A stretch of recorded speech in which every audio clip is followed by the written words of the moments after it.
they have this, some, not all, some doctors develop this very callous feeling whether someone lives or dies. They don't care anymore. They're so used to people dying. I mean, there's doctors that do surgeries that are completely unnecessary just because they want the money. We were talking the other day about this guy who is a oncologist who treated people with chemotherapy who did not have cancer because he wanted the money. Wow. And he was convicted. It was like, I think it was some insane number of people took this horrible poison to try to kill the cancer inside of them and ruin their lives and there was nothing wrong with them. Wow. Yeah, because and I think his justification was even more sick. His justification was that he was always taught that you eat what you kill. And in that business, in the business of being a surgeon and the business of being a doctor, like, you have to perform this medicine in order to get money. And this is the incentive structure that's put in front of you. I don't know if you know that, but chemotherapy is one of the most profitable things that a doctor can prescribe. They actually get an enormous amount of money from each individual person that they. Yeah, there's all sorts of very twisted and bizarre financial incentives. Again, these institutions that get warped by these various. Exactly. I mean, this is the case with vaccinations. This is the case with prescriptions of various medicines. There's kickbacks, and these kickbacks become incentives, and then you have the overwhelming burden of the financial responsibility that you have with your medical school debt.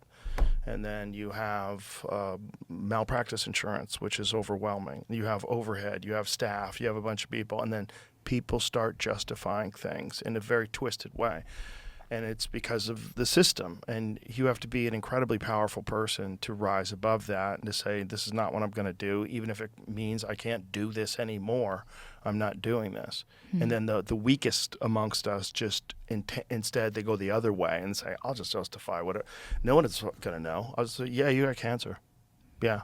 I'm sorry. We're just going to, I want to give her a low dose of chemotherapy for like 6 weeks. Just like, whatever. No big deal. Yeah. Just destroy your body from the inside. And then inside just out. like this godlike power that that you are imposing this medication on this person that absolutely does not need it.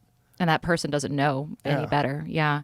That's fucking dark. Well, you could go darker. You could go darker with medical transition of children.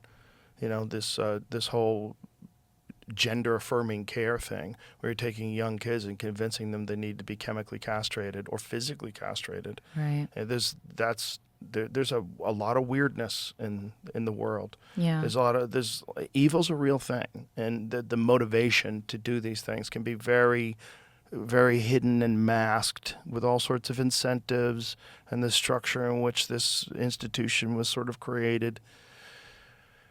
And that's the world we're living in. And it's not a good world. It's not a perfect world. It's not like this is ideal. This is how it should be. No, it's not like that.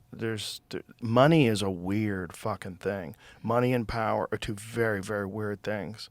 And without some sort of a higher power that you call upon, or some sort of a higher power that you are beholden to and that you have to answer to, it's very difficult for people to make decisions if they know they're not going to get caught, if they know they're not going to get in trouble. If you're a prosecutor and you're beyond reproach and all you have to do is... And the system protects you and everyone's protecting you. And not only that, once the wheels are in motion, the train's on the track, we can't turn the train around. What are you going to do? Well, the fucking train has to be on the track. Right. So she's got to go to jail, I guess. Yeah. And there you go.